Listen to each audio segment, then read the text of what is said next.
So thank you very much for attending. It's a real pleasure to be here with Dr. Sophie Georgin-Lavielle to talk to you about AA amyloidosis. Have the next slide, please.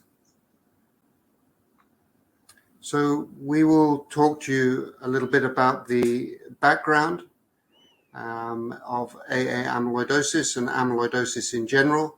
We'll talk to you about the different etiologies which can give rise to AA amyloidosis. Then we'll talk to you about the principle of treatment and try and summarize things for you.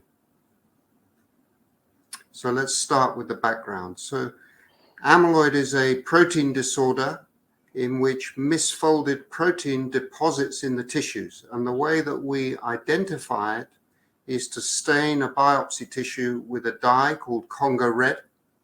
And we look at it under a particular microscope with polarizing filters, and we identify what is known as green birefringence, hence the apple, green birefringence under cross-polarized light. So you can see in the panel in the middle there, the bright color of the amyloid in this biopsy specimen. Next slide, please. And then once we identify amyloid, we have to identify what type of amyloid we're dealing with. There are many, many different types of amyloid, and they're based on which protein makes the amyloid. And in this case, the protein which makes the amyloid is a protein called serum amyloid A protein. I'll come back to that in a moment. And so essentially we stain the tissue with an antibody and identify this particular type of amyloidosis known as AA amyloidosis. Here you can see the way in which we classify these different types of amyloid. And all of the, or the vast majority of the patients we see with amyloidosis have a multi-system disease. They have a disease that can affect lots of organs. And the three most common types of multi-system amyloid are wild-type ATTR amyloidosis, AL amyloidosis, and the condition we're talking about today, which is AA amyloidosis. There are then some rarer hereditary forms of systemic amyloidosis, and one can also have what we call localized amyloidosis, which means it's limited to one particular organ in the body. Next slide, please. So as I mentioned, serum amyloid A is the protein that makes amyloid in patients who develop AA amyloidosis. Now, serum amyloid A protein is what doctors call an acute phase protein.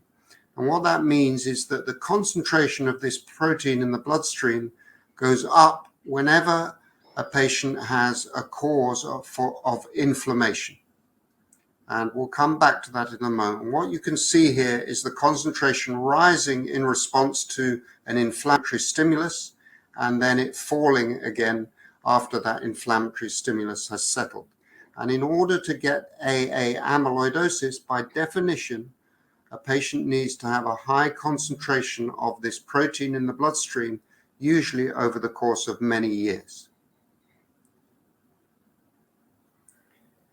So in other words, in terms of the development of AA amyloidosis, one needs an underlying inflammatory disease, which causes a high concentration of this SAA protein in the blood. And for reasons that we don't understand, a proportion of patients, and it's only a small proportion as far as we're aware, who have a high concentration of SAA in the blood over many years, that protein will misfold and deposit as amyloid. There are other constituents of amyloid deposits which include glycosaminoglycans and something called serum amyloid P component. But the main protein in the amyloid is this serum amyloid A protein. Next slide, please. So the clinical manifestations of AA amyloidosis are actually pretty consistent. So the condition almost invariably presents with kidney dysfunction. And specifically, it will tend to present with protein in the urine and kidney impairment. As the disease progresses, It can often lead to liver dysfunction and an enlarged liver. There's often an enlarged spleen, even at the time of presentation, but that doesn't normally cause any symptoms. And then there are also non-specific symptoms. The edema, the swelling of the lower limbs, is usually associated with the kidney dysfunction, but there's often a lack of appetite and just poor general health, possibly as a result of the systemic inflammation and also as a result of the AA amyloidosis. Next slide, please. So as I mentioned, AA amyloidosis is predominantly a disease of the kidney. Having said that, as it progresses, it quite frequently involves the gastrointestinal tract, so that can lead to diarrhea typically and difficulty with absorbing food. And sometimes if the liver is involved, hepatomegaly, in other words, enlargement of the liver and ultimately liver failure. It can also, AA amyloid deposits often involve the thyroid gland, although they rarely cause significant thyroid disease. Next slide, please. So how do we confirm the diagnosis? Well, as I mentioned, one needs to do a biopsy, stain that biopsy with the dye Congo red, look at it under the microscope, and then stain with a panel of what we call antibodies aimed at different types of amyloid. And if one has an antibody directed against the SAA protein, which is the protein that makes AA amyloidosis, one would expect the AA amyloid to stain specifically with that antibody. There is a newer technique called proteomic analysis or mass spectrometry, which is another way in which one can identify which type of amyloid one is dealing with. Next slide. So as the disease progresses, what one generally sees in patients is a progression of kidney impairment, kidney failure. And typically, if the disease is allowed to progress, it leads to kidney failure resulting in dialysis, a requirement for dialysis.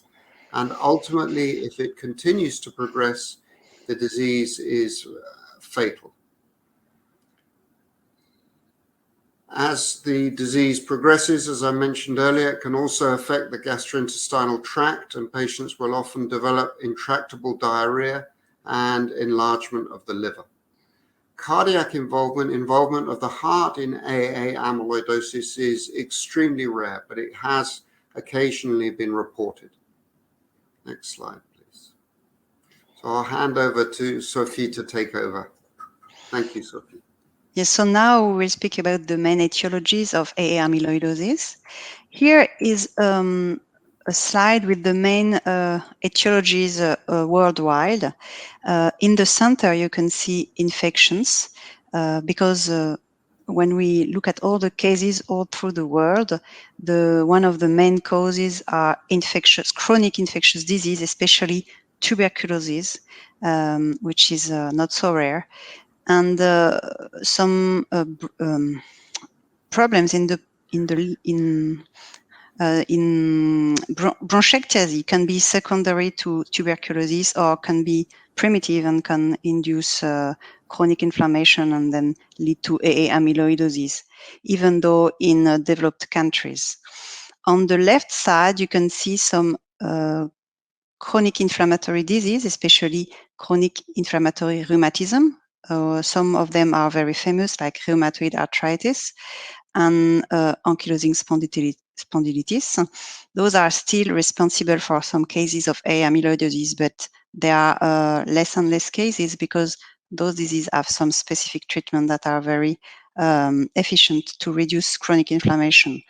Then some other inflammatory disease from the bowel, like Crohn's disease, can induce AA amyloidosis, but there are less cases nowadays, and also some genetic autoinflammatory disease such as familial Mediterranean fever.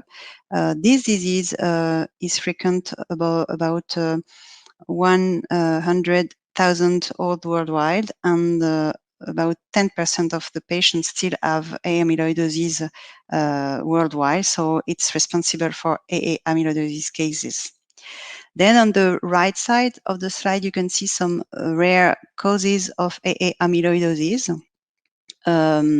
You can see on the bottom of the slide obesity, which is considered to possibly be an etiology of AA amyloidosis, or it can be combined with other etiologies such as tuberculosis or rheumatism. The monogenic autoinflammatory disease can induce AA amyloidosis, and the most frequent of them, I just spoke about it, is the familial Mediterranean fever, which is especially among patients originating from Mediterranean, such as Turkey, the north of Africa, Armenia, Turkey, I already said. So this is the most frequent, and on the bottom, you can see more rare monogenic condition that we can see, but they are more rare. Which patient can develop an AA amyloidosis with those diseases? Usually, it's patients that are not diagnosed, so they don't know they have a chronic inflammatory disease, so they are not treated. Or it's patients that know that they have the disease, but they don't take the treatment. They can also have some other causes of inflammation, and then too many inflammation in their body can lead to AA amyloidosis. Also, unfortunately, some of them do not receive an adequate or sufficient treatment, and their inflammation stays high.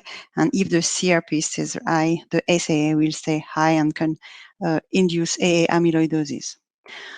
Obesity was studied as a cause of AA amyloidosis recently, but we prefer to say that some patients display AA amyloidosis of a non-etiology other than obesity.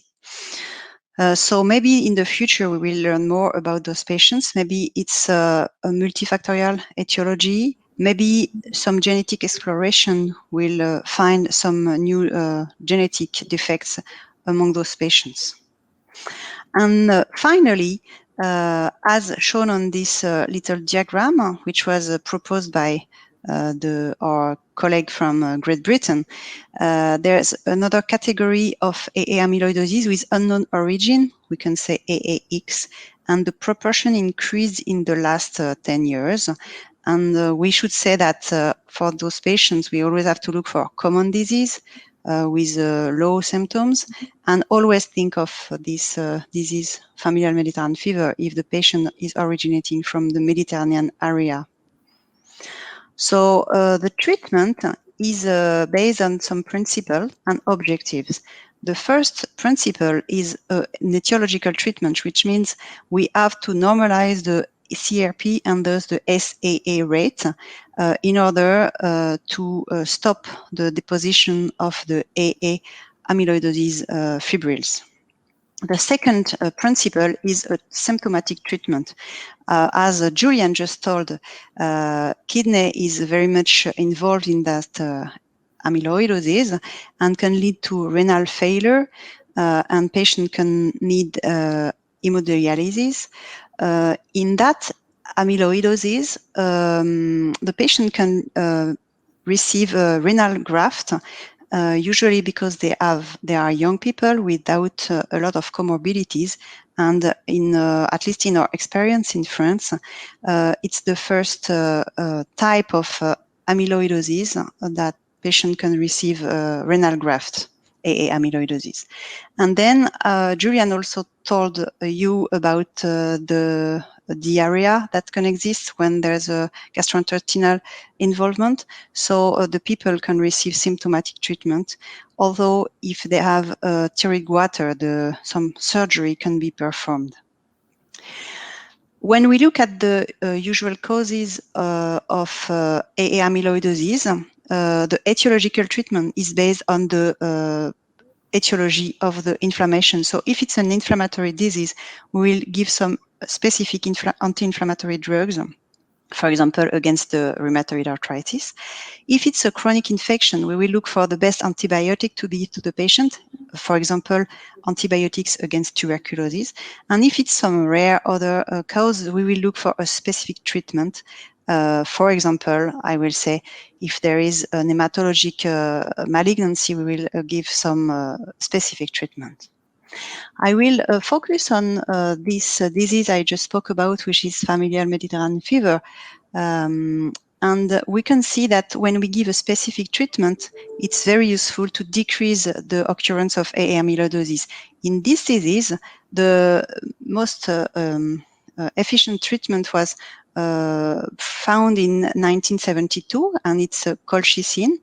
And as soon as the patients received that treatment, the percentage of occurrence of AA amyloidosis among FMF patients decreased from about 28% to about 10% in the big Turkish cohort. So it's very important to take an appropriate treatment to reduce inflammation in order to stabilize and then decrease the occurrence of amyloidosis in chronic inflammatory disease. Some new treatments have been proposed for patients with inflammatory condition, and we can give some specific treatment which are called biotherapies, and that are blocking inflammation, and they are very efficient in, for example, rheumatism inflammatory disorders like gout or rheumatoid arthritis, and also in monogenic autoinflammatory disease such as familial Mediterranean fever, where we can use those interleukin-1 blockers, and that are very useful for the patient, especially if they are undergoing hemodialysis. Now I will let Julian telling you a story of one of his patients. Thank you, Sophie. So this is, I'm going to present the case of a 54-year-old lady who was diagnosed with rheumatoid arthritis in 1997. And she was treated with a range of anti-inflammatory medications, as you can see there. But she had pretty persistent symptoms and a persistently elevated inflammation in the bloodstream during the course of many years.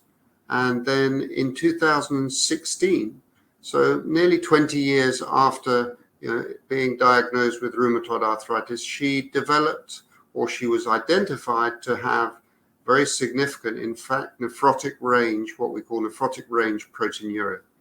And she had a kidney biopsy, and the kidney biopsy showed amyloid. And so she was referred to us at the National Amyloidosis Centre in the UK. And we did the staining by Congo Red just to confirm the presence of amyloid, and sure enough, it was there. And then we did the staining with the antibody to SAA, as I mentioned earlier, and that confirmed that the type of amyloid was AA.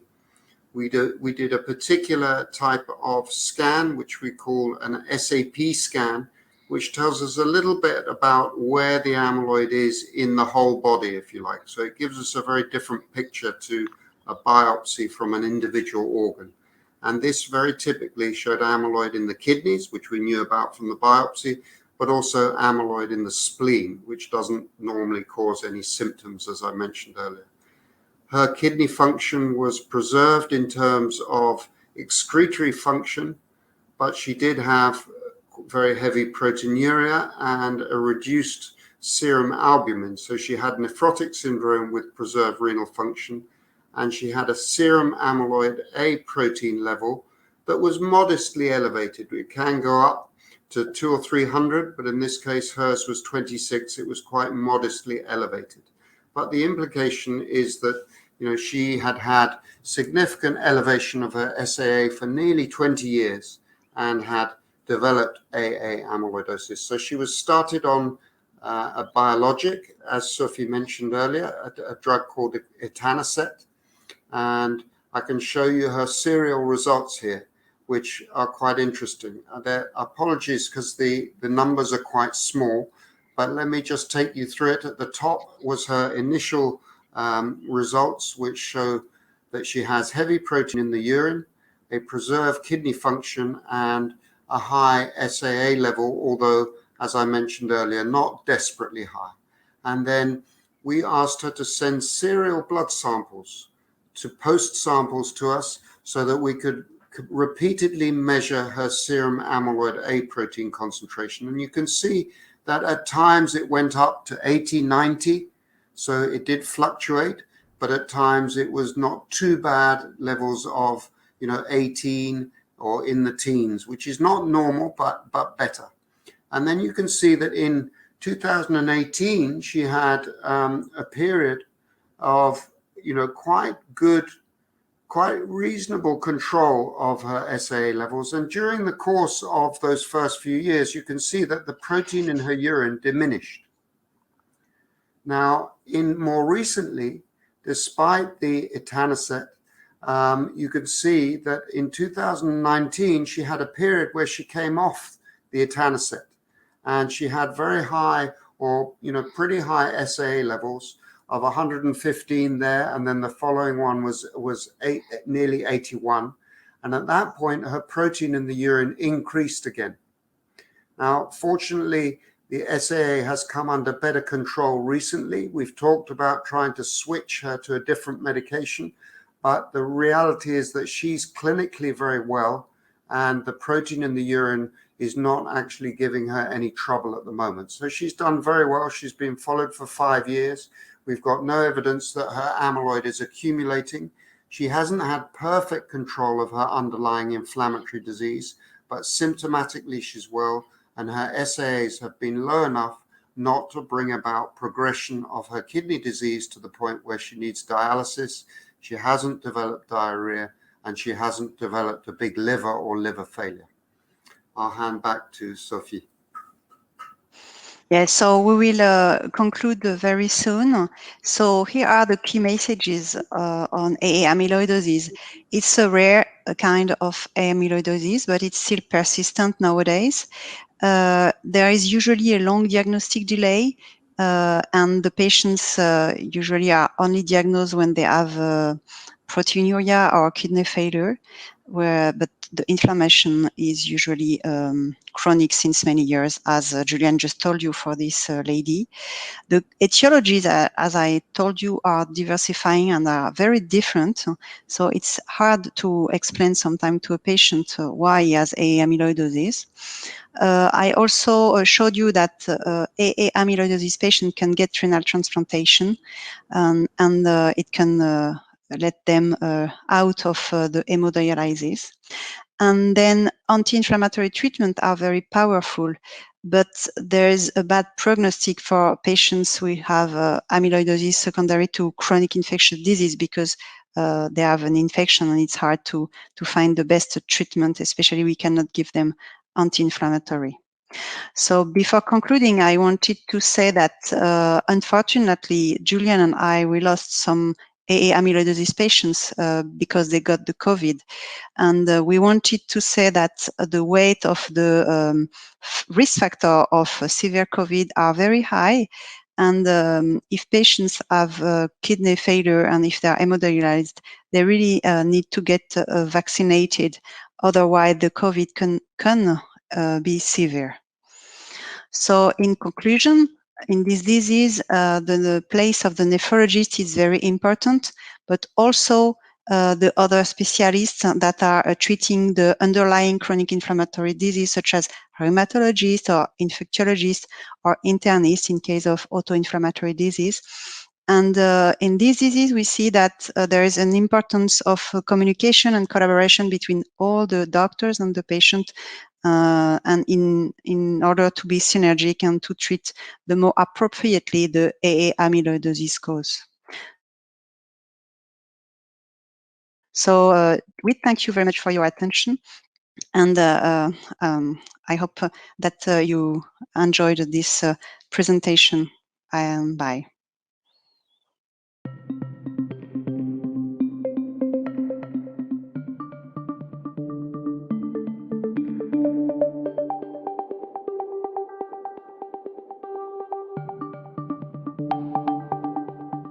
Bonsoir, monsieur. Merci beaucoup d'avoir accepté de témoigner. Je vous en prie. Bonsoir. Bonsoir, professeur. Du coup, je vais juste présenter. Donc, vous êtes mon patient depuis plusieurs années Et Oui, en fait, vous avez une maladie qui s'appelle la fièvre méditerranéenne familiale, oui, qui est c'est une ça. maladie génétique. Oui, Et vers quel âge environ les symptômes de la maladie ont commencé? 10 ans, D'accord. Et aujourd'hui, vous avez quel âge? 46 ans. D'accord. Et ensuite, dans votre histoire, eh bien, un jour, vous m'avez expliqué que vous avez des chevilles qui ont gonflé, qui ont fait de l'œdème.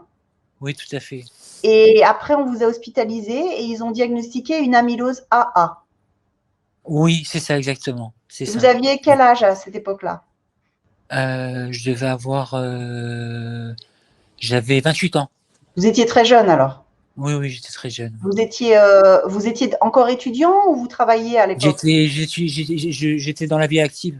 Déjà dans la vie active, Ouais, dans d'accord. la vie active. J'ai arrêté à 21 ans.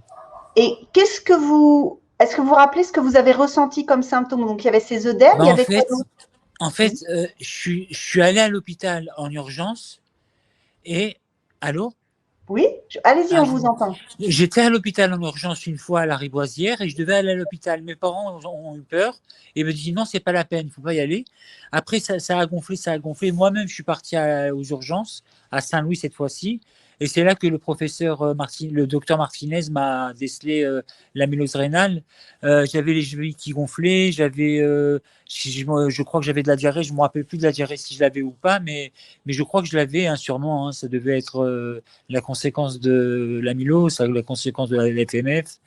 Et le transit n'était pas bon. Et il m'avait dit d'éviter le salé, il m'a donné du Lasix, le docteur.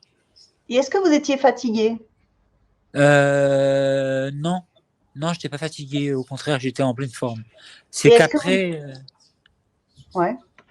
Non, je vais vous dire, c'est qu'après que je ressens de la fatigue, même après la. Enfin, on va en parler plus tard, après la Ouais, greffe, je ressens une fatigue en fait. d'accord.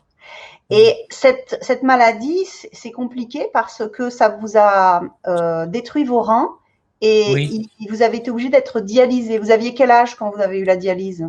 J'ai eu l'âge de. C'était en 2011. Pendant Vous 6 ans, aviez j'étais dialysé. Voilà, donc j'avais 36 ans. 36 ans, ouais, 36 ans Ouais. exactement. Ouais. Je devais partir en vacances ce jour-là, cette Et vous année-là. étiez dialysé combien de fois par semaine? 4 fois par semaine. 4 fois par semaine. Lundi, non, attendez, 3 fois par semaine. Il y avait des séances de rattrapage quand je prenais beaucoup de kilos. Ah oui. Et Ouais. combien d'années ça a duré cette dialyse? 6 ans. 6 ans. Jusqu'en D'accord. septembre 2017. Et là, qu'est-ce qui s'est passé en septembre 2017? En septembre 2017, le professeur Legendre m'a appelé, m'a dit bah, je crois que c'est votre tour. Et c'était un très très bon jour pour moi. C'était même le meilleur jour de ma vie. Et après, je l'ai dit à tout le monde. Et après, voilà.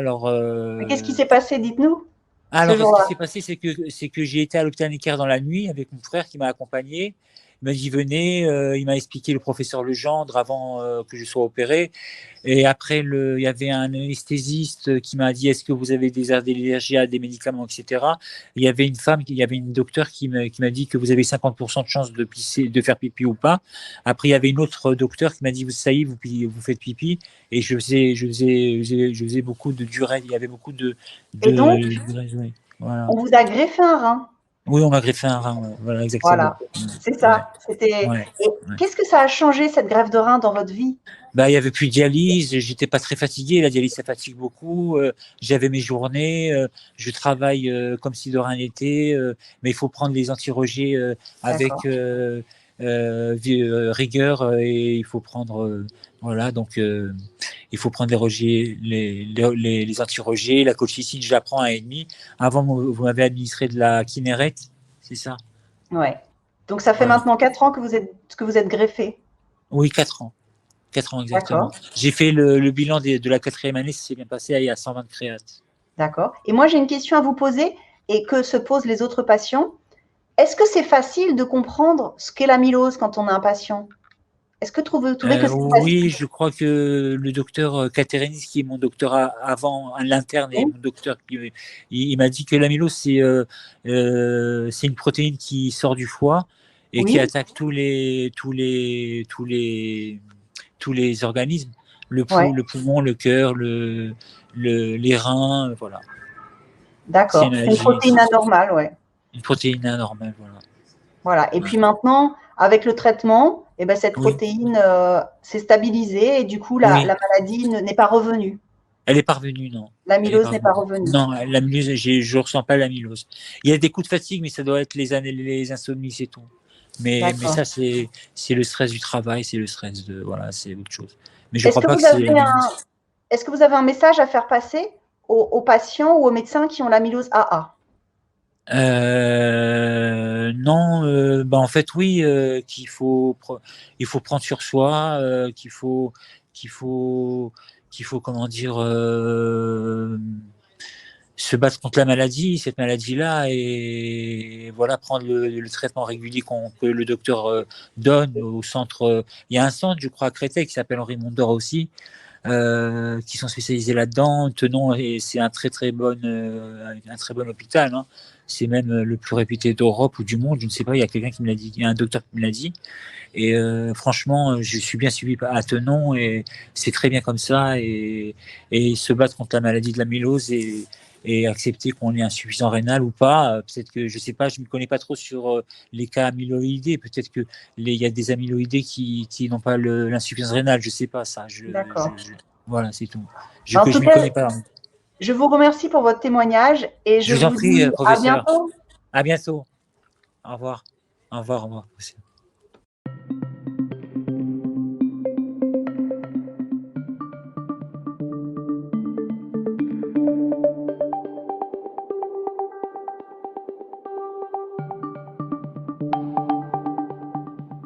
Bonjour, professeur Georgine Labial.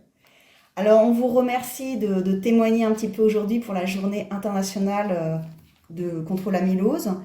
Et vous avez donc une amylose AA, je rappelle, Absolument. qui est secondaire à plusieurs processus inflammatoires. D'abord une goutte et ensuite une infection pulmonaire qui a été compliquée d'une autre infection pulmonaire.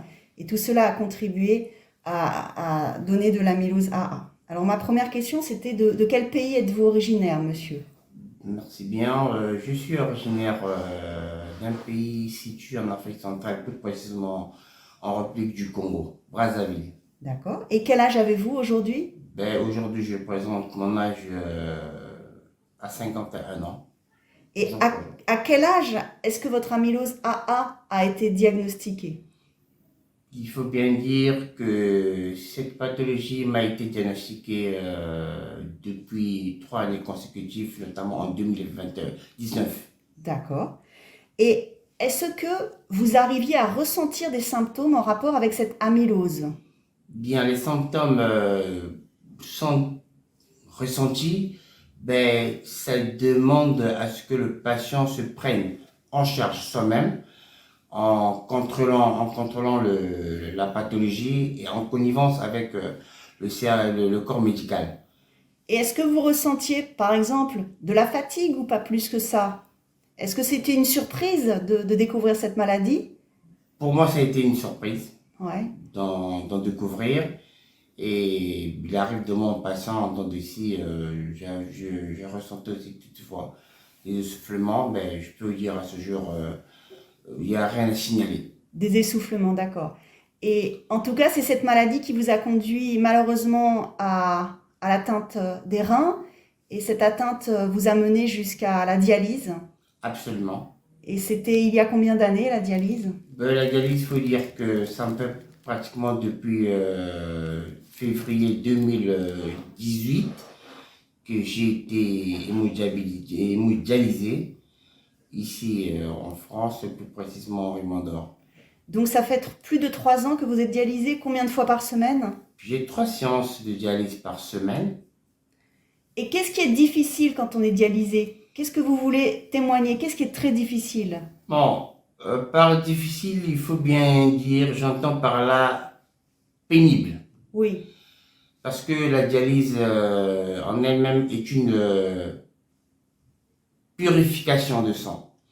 C'est une transaction, un processus qui se réalise, qui s'effectue dans le corps de l'homme. Et par conséquent, il faut dire que ce sont les organes qui subissent un mouvement. Et de ce mouvement, le patient se retrouve fragilisé. Et à la fin de la dialyse, ce dit patient perd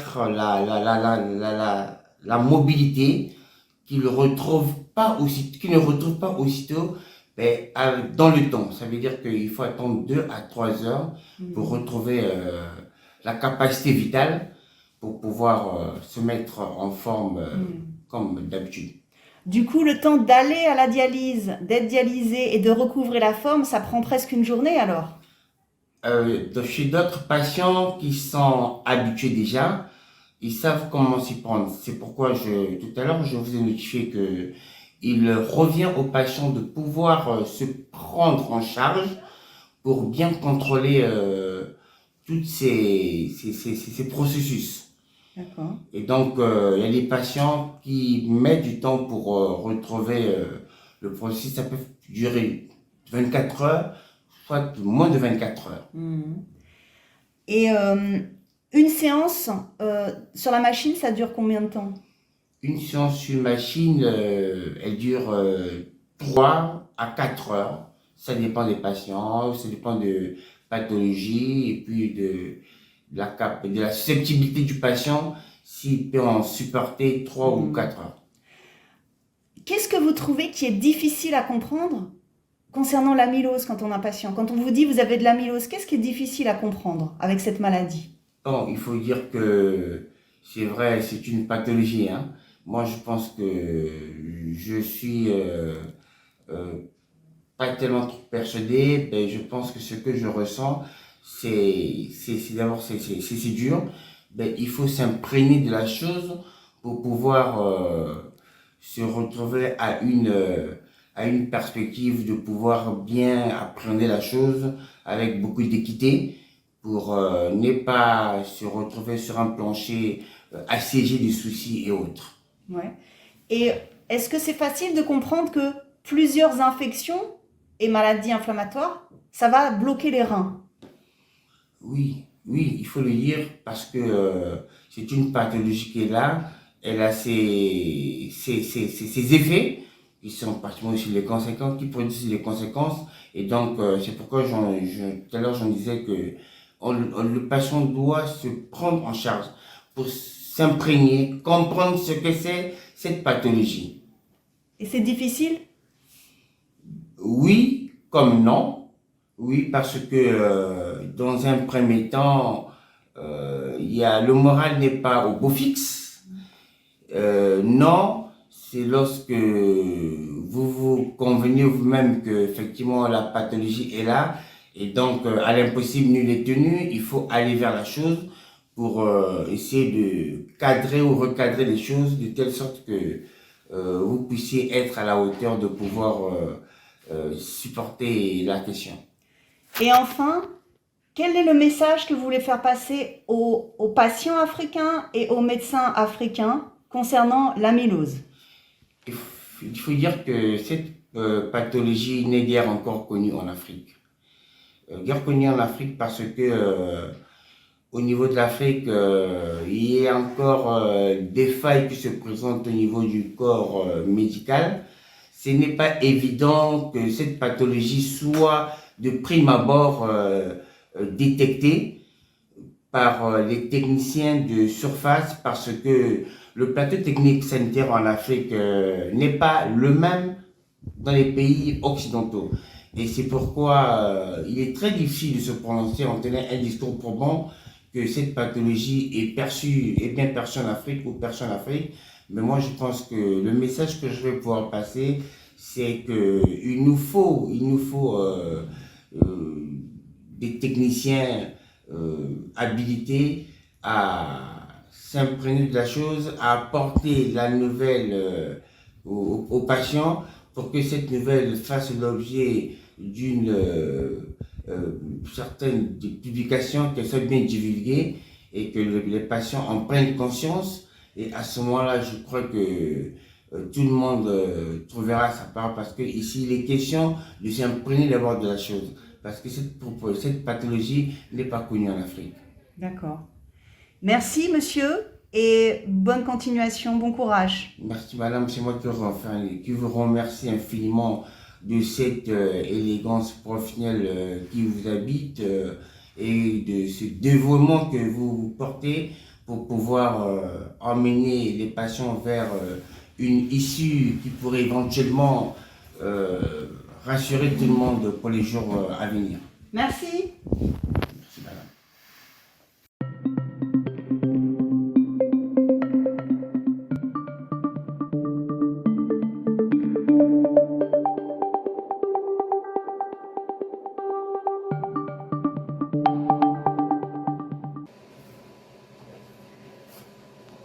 Donc voici une vidéo, je suis auprès d'une patiente qui souhaite témoigner vocalement. Donc je vais enregistrer son témoignage. Bonjour madame. Bonjour. Alors est-ce que vous pourriez nous dire quel âge vous avez aujourd'hui? Aujourd'hui, j'ai 71 ans. Et vous êtes originaire de France? Oui. D'accord. Et donc vous avez une amylose AA. Et cette maladie est due à un rhumatisme que vous aviez depuis longtemps. Est-ce que vous vous rappelez vers quel âge a commencé ce rhumatisme? C'est simple, j'ai commencé à avoir un mal au genou droit, donc je ne savais pas trop ce que c'était. Et en fait, ça a commencé en 2000 à 50 ans. Ah, à l'âge de 50 ans. Ouais. Et il y avait d'autres articulations qui vous faisaient mal à part les genoux? Après, les mains ont gonflé et je ne comprenais pas trop ce qui se passait. Je voyais une rhumato qui a diagnostiqué, c'était pas vraiment une polyarthrite, mais un rhumatisme inflammatoire inconnu. Ok. Voilà. Et ensuite, à quel âge on vous a diagnostiqué l'amylose? Alors, bien longtemps après, puisque j'ai commencé à avoir du sang dans les urines et être anémiée. Ça devait être en 2009. 2009. Et 2009, j'ai dû aller aux urgences à Saint-Louis parce que je saignais, la vessie saignait. Et donc, c'est après mon séjour de 8 jours à l'hôpital que on m'a appris que j'avais une amylose AA. Donc vous aviez une petite soixantaine d'années. Exact, oui. D'accord. Ouais, ouais. Et est-ce que vous ressentiez des douleurs ou des symptômes à part ce sang dans les urines? Est-ce que vous aviez non. Est-ce que vous aviez des œdèmes des chevilles? Non, je me souviens pas, mais je crois pas. Est-ce que vous avez eu de la diarrhée? Oui. D'accord. Ah oui, ça. Ah oui, alors, oui, bien sûr, bien sûr. J'avais de la diarrhée à tel point que j'ai perdu du poids, quoi. Ah oui. Je suis descendue à 45 kilos assez rapidement. Et ça s'est passé à partir de quand j'ai commencé à venir à Tenon, vous voir, et où on a refait des examens. Et donc, voilà. Mais déjà, à l'époque, je savais qu'il y avait une amylose. D'accord. Et est-ce que vous trouvez que c'est difficile pour un patient de comprendre ce que c'est que l'amylose? C'est pas évident parce que, mon médecin traitant de l'époque me disait « Oh, j'ai déjà entendu parler de cette maladie, c'est génétique, en fait, elle ne savait pas. » Et donc voilà, donc c'est vrai que c'est pas évident, quoi. D'accord. C'est pour ça que la brochure qui a été faite par l'association est importante, parce qu'elle est très claire, sauf un peu sur les traitements, ça c'est pas abordé, c'est dommage, mais enfin bon. Et donc ça aide. Donc il faudrait que ce soit distribué plus, quoi. Voilà. Et est-ce que vous avez réussi à faire le lien entre votre rhumatisme et l'apparition de cette amylose? Comment ça peut provoquer l'amylose? Ah quand en 2009 j'ai su que j'avais cette amylose, j'ai foncé sur internet bien sûr, et là j'ai vu que c'était pas terrible et que c'était lié à l'inflammation. Là c'est là que j'ai vu ça. Donc j'ai continué un peu les recherches et là j'ai vu qu'il fallait quand même que je fasse quelque chose, quoi. Voilà. D'accord. Et excusez-moi, mais j'ai de Saint-Louis, je suis allée une semaine en observation au service rhumato de la Riboisière, où j'ai eu un bilan complet et où ils ont vu que l'amylose, effectivement, il y en avait en somme un peu partout, quoi. Donc voilà. D'accord. Et donc à ce moment-là, j'ai décidé de venir vous voir à Tenon. Et maintenant, quel est le traitement que vous recevez pour la maladie, l'amylose et la polyarthrite? Ça s'appelle comment votre traitement? Ah ben, c'est du tocilizumab, hein, dont la marque c'est Roatemra. Et vous le faites tous les combien? Ben, c'est toutes les 4 semaines, ça dure 1h15. D'accord. Et au jour d'aujourd'hui, vous êtes dialysé. Ça Oui. fait combien d'années que vous êtes dialysé? J'étais dialysée en 2015, quand j'avais perdu tous ces kilos. J'étais à 44 kilos, à 40 kilos. Et puis quand je suis arrivée aux urgences, j'avais 5 de tension et très peu de température. Donc voilà. Donc ça fait 6 ans. Voilà. Et donc je suis restée 3 mois à l'hôpital, quoi. Et dites-moi, qu'est-ce qui est difficile quand on est dialysé? Et ben, avec cette amylose, c'est quand même qu'on est condamné à venir à la dialyse jusqu'à la fin de ses jours. Combien de fois par semaine? 3 fois par semaine. Donc moi je lis, je m'occupe, et puis on arrive à sympathiser avec certains malades, mais bon, voilà quoi. Et pour finir, quel message vous aimeriez faire passer soit aux médecins, soit aux patients au sujet de l'amylose et de l'amylose AA? Eh ben, aux patients, c'est de continuer, de se battre, hein, de faire, et puis de continuer à avoir une vie sociale, c'est extrêmement important. Et puis de toujours poser des questions quand on comprend pas ou quand quand ça va pas, quoi. Donc voilà, c'est ça. Et puis aux médecins, ça serait peut-être pas mal de parler un peu plus des traitements et de leurs conséquences, quoi. D'accord. Ça, c'est un manque. D'accord. Donc voilà, mais sinon, pour les malades, lâchez rien, quoi. Merci beaucoup. Je vous en prie.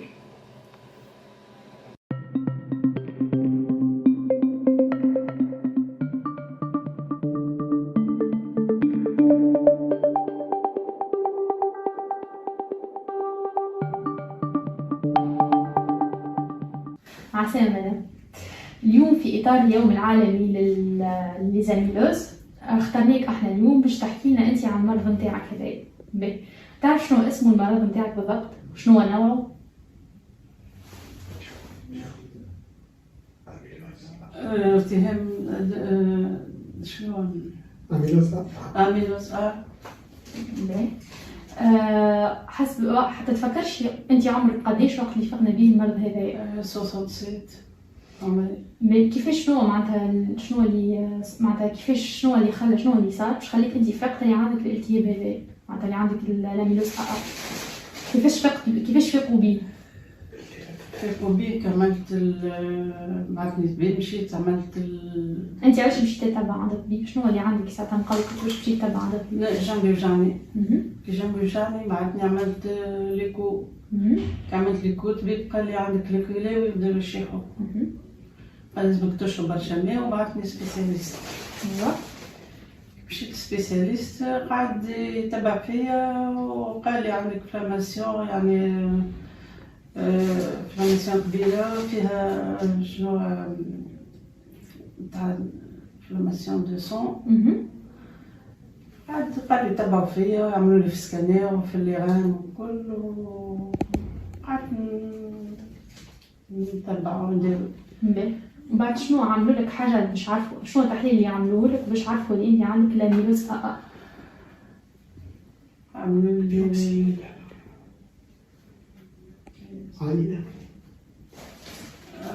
جبدوا لي من ظهري من الكلاوي عينه من الكلاوي. وقالوا لك راهو المرض نتاعك اسمه اميلوز AA. اميلوز AA. وقال باهي هو معناتها فسروا لك علاش معناتها الاميلوز AA منين جات انت بالنسبه في الحاله نتاعك؟ قالوا لي من تبركلوز. كيفاش مع التبركلوز وين؟ قالوا لي من الفمي ولا من النعش. وهي تبركلوز عندك وين معناتها المرض هذا وين تقاوم عندك؟ في كليش في الوسيس عمل في الوسيس. باهي وداويت عليه تيبركلوز؟ وي عملت عملية مهم. نحاول وخذيت أدوية على تيبركلوز؟ وي نحاول يداوي مهم. وشنو آخر معناتها قالوا لك عندك سبب يخرج يفسر معناتها عندي لي بوا وعندي انفلاماسيون هذيك قلت عليها انت كيف كنت صغيره معناتها ما كانش عندك زياده الوزن ولا كان عندك من وقتاش ولا عندك زياده أنا الوزن؟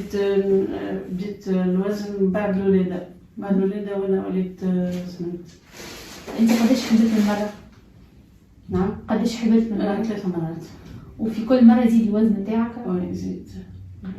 اما انت كنت صغيره ما كان عندكش؟ لا مانيش سمينة جملة. لا. وزاد هذوما الصغير قدام اللي نعرف فيهم هما اللي سمنوني قالت لي أنا البيبة ينفع. لا. انت كيفاش تنجم تقول للمرضى الاخرين كيفاش تنجم تفسر لهم المرض نتاعك؟ كيفاش تنجم تفسر للناس معناتها المرضى الاخرين لاميلوز ا بكلماتك انت معناتها؟ يعني نقولهم يداويو يحاولوا يمشيو للطبيب يشوفوا رواحهم وكل ويعملوا تحاليل ويعملوا كل شيء ويداويو وينحيو الانفلاماسيون وينحيو باش ما تجيهمش المرض تاع الكلاوي. يعطيك الصحة إن شاء الله لاباس. Bonjour madame. Bonjour. Aujourd'hui, on va vous poser quelques questions dans le cadre de la journée internationale sur les amyloses. Donc vous êtes suivi pour une amylose AA. Oui. C'est ça. Et vous vous rappelez, ça a été diagnostiqué vers quel âge? Oui, vers 54 ans. D'accord. Et c'était quoi la circonstance de découverte de la maladie? Un mal de dos. Alors, comment après vous J'ai avez... eu très mal au dos, ils m'ont fait des examens et c'est là qu'ils ont vu que j'avais les reins, une insuffisance rénale. D'accord. Après, donc, vous êtes allé consulter? Oui, c'est à Pompidou. J'ai été consultée là-bas, ils m'ont fait des examens. Il m'a dit, vous avez une amylose, vous avez une insuffisance rénale, mais je soupçonne une amylose. Ils m'ont envoyé à Tenon et c'est là que j'ai vu le théâtre labial. Elle m'a fait une biopsie salivaire et c'est là quand j'avais l'amylose AA. D'accord. Et vous savez, c'était quoi la cause de l'amylose AA? Oui, le poids. L'excès de poids. Oui, j'étais trop grosse. Et vous avez quel poids? Je Au début? faisais dans les 95 kilos. D'accord. Et après, on vous a fait quoi pour essayer de stabiliser l'amylose? Ensuite, je me suis fait opérer, je me suis fait une ablation d'estomac. D'accord. Et vous avez perdu combien de kilos? Et en tout, j'étais descendue à 80. Mais là, j'ai repris un peu de poids. J'ai eu des problèmes dans ma famille et puis... Et lorsque vous avez perdu du poids, est-ce que vous avez donc vous pensez que la maladie a été stabilisée ou? Oui, avec les prises de sang, on a vu que c'était stabilisé. D'accord. Pour l'instant, ça va. Et vous, comment vous expliquez la maladie? Comment je m'explique la maladie? Oui. Pour moi, c'est comme un cancer qui dort. Disons que c'est un cancer, mais pas aussi aggravant, quoi. Il dort, ça peut se déclarer oui et non. Est-ce que ça va stabiliser? Pour l'instant, il est stabilisé. Est-ce que ça va rester comme ça? Pour l'instant, pour moi, oui. Mais est-ce que ça va continuer? Je ne sais pas. D'accord. Merci beaucoup. De rien. Good evening, everybody. I don't know if you can hear us. Good evening. So we are very happy to answer any questions from the assembly. Do we have any questions? Julian, what did you think of the French patients that we have the chance to interview and the one from Tunisia? Do you have the same kind of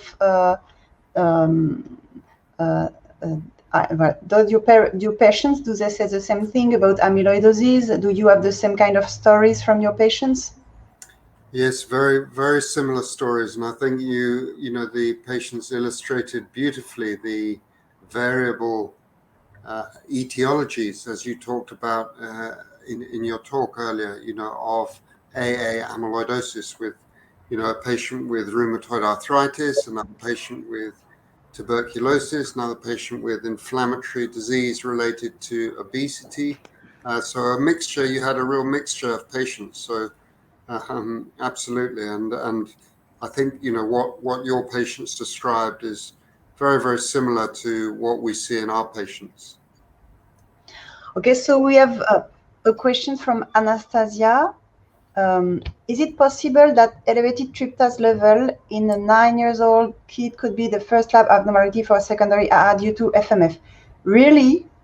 I don't think so, because tryptase level is elevated in mastocytosis. So it's not an exam that we perform in AA amyloidosis. You should ask if there is proteinuria, but when a kid is 9 years old, it's very rare that FMF can induce AA amyloidosis. So we have another question. Can teeth, granuloma, or parodontitis cause AA amyloidosis by itself?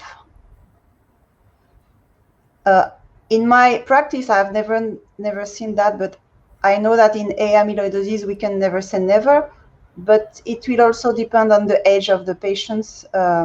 Maybe, Julian, you want to say something about that question? Yes, I agree with you, Sophie. In our practice, we've never seen that as a cause of AA amyloidosis. Exactly as you said, you can never say never, but the granulomas would have to cause persistent and prolonged systemic inflammation in the bloodstream, really, to cause AA amyloidosis. So I think that it's probably quite unlikely, would be my guess.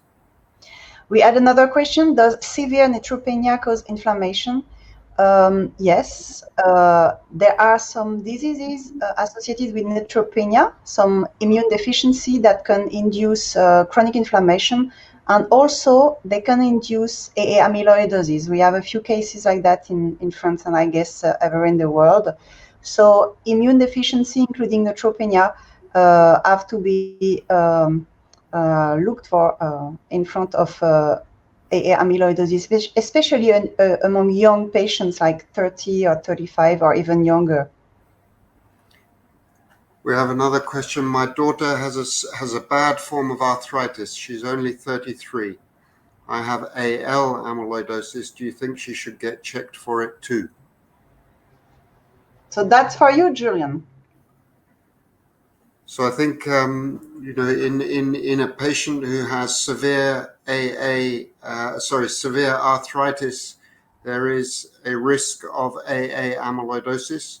We're not aware that the fact that another relative has AL amyloidosis constitutes a particular risk for AA amyloidosis in another family member, but nonetheless, because of the underlying inflammatory disease, AA amyloidosis is a risk, albeit a small risk. It's only a very small proportion of people with systemic inflammatory disease, such as arthritis, that actually go on to develop AA amyloidosis, as far as we're aware. I have a question for our colleague, Dr. Rim Bourguiba. She's an internist in Tunisia, and she used to work in France for a while, and now she went back to Tunisia. So I would like to ask her, what do you think about the treatment of AA amyloidosis in Tunisia, especially because you don't have so much access to expensive biotherapies in North Africa? What do you think about that? Can you tell us what you think about it? Exactly, as you said, Sophie, effectively we don't have access to biotherapy, but especially EL1 blocker, we have no access. But we still have anti-TNF only for polyarthritis, but for anti-EL1 it's not available in Tunisia, which is a big problem. As you know, in Tunisia, this is a Mediterranean country, so for patients who may have need to use anti-ELN blocker, but unfortunately we don't have access to this therapy. So it's because it's expensive and It's very problematic, in fact. So what you advise to the patient that would listen to us if they have familial Mediterranean fever is to take their colchicine very, very good in order to prevent the occurrence of amyloidosis. Yes, yes. And can I ask you, Dr. Bourguiba, in terms of your experience of colchicine in patients with FMF, is the experience that it is very effective at suppressing SAA production, or is it the opposite? In fact, I just begin to work in Tunisia in this field of autoinflammatory disease, so I don't have many experience about patients in Tunisia who are taking colchicine and they have FMF. So also in Tunisia we don't perform SAA dosage in blood because it's not available too. So we just survey with the CRP, but I don't have the answer, in fact, because I don't have a large cohort of patients. So I just begin to work in Tunisia. But you gave us a very interesting information, thanks to Julian's question, is that SAA is not available in Tunisia. No, it's not available. If we want to, yes, you could not answer that question because you could not measure it. So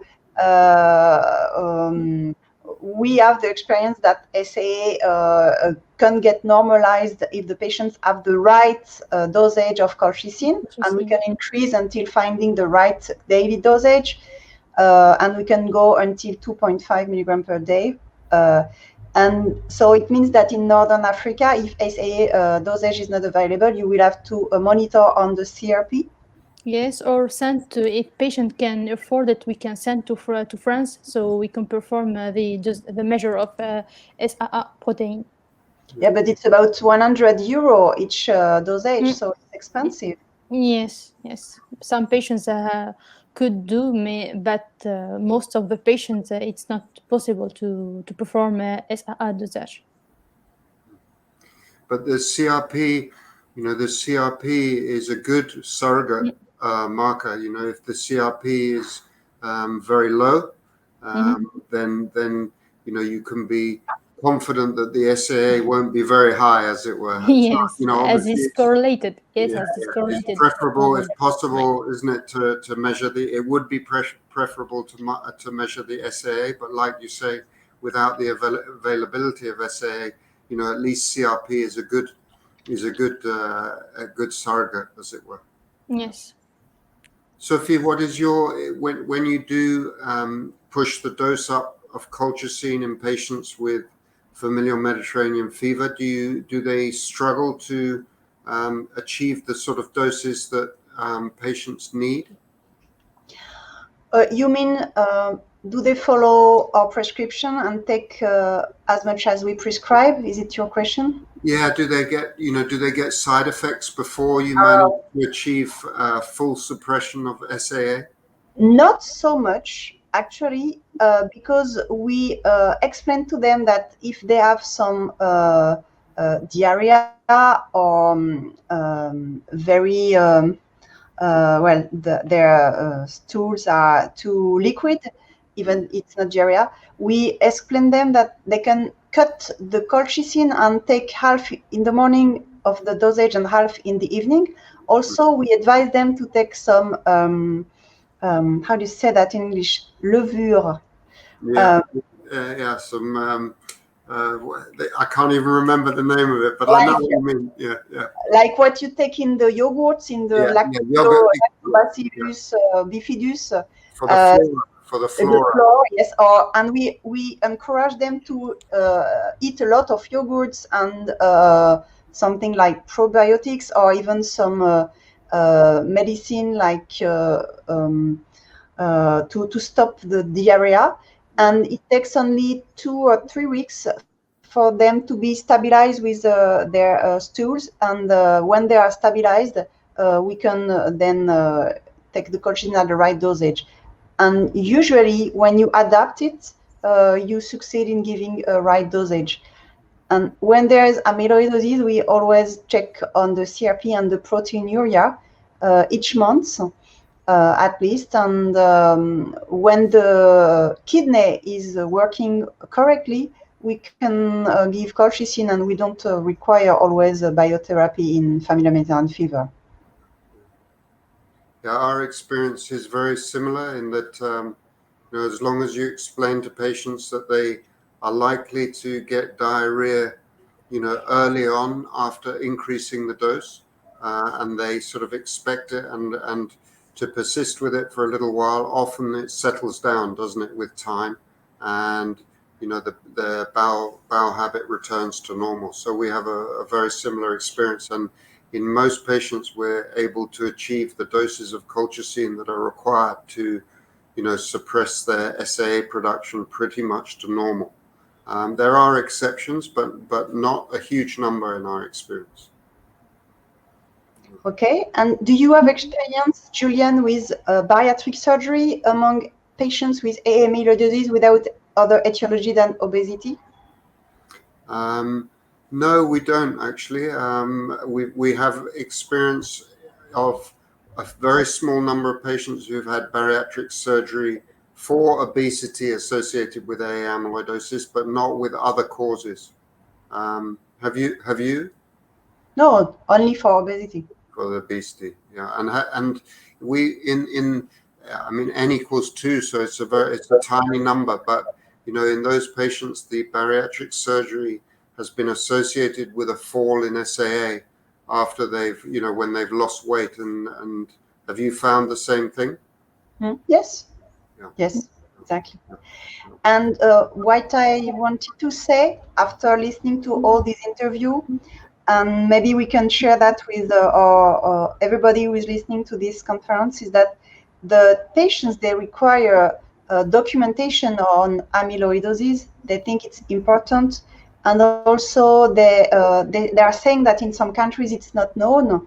So maybe we could work on that, and as we show that there are so many etiologies of AA amyloidosis, that's the reason why it's hard to explain the treatment, because the treatment has to be really adequate to the etiology. So there are so many etiologies that there are so many treatments. Can I ask you one question about your experience of tocilizumab? Yes. And you know, how effective or ineffective it is in terms of suppressing SAA for relevant diseases? So we mostly use tocilizumab in chronic rheumatism, like rheumatoid arthritis, and also Castleman disease. And we used it in a few cases where we couldn't find the etiology of amyloidosis, but we found it to be effective. So that's the main prescription of tocilizumab. And can I ask you what proportion of patients have you in your practice that you know, where you don't really know what the underlying disease is? You know, you touched on that with a few patients on tocilizumab. What proportion do you not fully characterize the underlying inflammatory condition?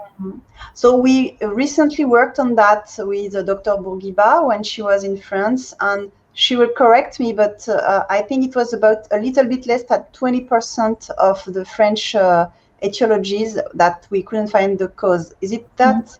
Yes, exactly. 20% of patients who had unknown cause of amyloidosis. Yes. We've found over the years the same thing. It used to be a very small proportion because we had more patients with rheumatoid arthritis and chronic inflammatory arthritis that had the complication of AA amyloidosis. But since the biologics and some of the better treatments for rheumatoid arthritis, the proportion of patients you know, with those conditions who have the complication of AA amyloidosis seems to have gone down. I think the same is true for familial Mediterranean fever with colchicine, as we've talked about. And so we've had an increase in the number of patients where we or the proportion of patients, I should say, in whom we haven't fully characterized the underlying inflammatory disease. Yes. So it shows that we have a lot of work to do to find the etiologies of those 20%, firstly, and then find the right treatment for them and explain to them the disease, and maybe with you, with the association and the alliance, we should work together so that we have some more tools to explain the disease worldwide. I agree completely. Okay, so Dr. Bourguiba, do you have a conclusion to make from the north of Africa? Yes, I think that in North Africa, the diagnosis of AA amyloidosis is underdiagnosed, I think, because we don't perform systematically the research for amyloidosis and also the typing, because recently now we have the antibody anti-SAA available in Tunisia, but before we don't have, so the patients are just classified amyloidosis, and we don't know whether it's AA or AL amyloidosis. And also because in north of Africa and in Tunisia especially, we know that there is many patients who had tuberculosis, because it's very frequent in Tunisia, and generally it's not treated correctly, so patients they develop amyloidosis secondly, and with also bronchiectasis. Tuberculosis and bronchiectasis is very frequent in Tunisia, and patients, because pneumologists don't perform systematically the research of proteinuria in patients who have this disease. And also, as we discussed before, I think that even FMF is underdiagnosed, and there is a large delay in diagnosis. So there is many things to do in Tunisia, I think. Thank you very much, Dr. Bourguiba. And I will give the last word to Julian. I wanted to say that Julian worked so much on SAA, and he did a lot of work that we are all following in the world to measure SAA and better know this amyloidosis. So Julian, what can you say as a conclusion? Thank you very much, Sophia. I think what we need to focus on was touched on beautifully by Dr. Bourguiba, is that early diagnosis is key, and that's true for all types of amyloidosis. And I think the simple thing that we can do in terms of trying to identify AA amyloidosis early is for patients with inflammatory diseases to undergo regular urine dipstick monitoring for proteinuria. It's a very cheap test, and it should be done in inflammatory clinics, if by doctors looking after patients with chronic inflammation, to screen for AA amyloidosis, which would be useful to diagnose the condition early. It's been a real pleasure to share the evening with both of you, and thank you very much indeed. Yes. Thank you. Thank you. Thank you. Thank you very much. Bye-bye. Bye-bye.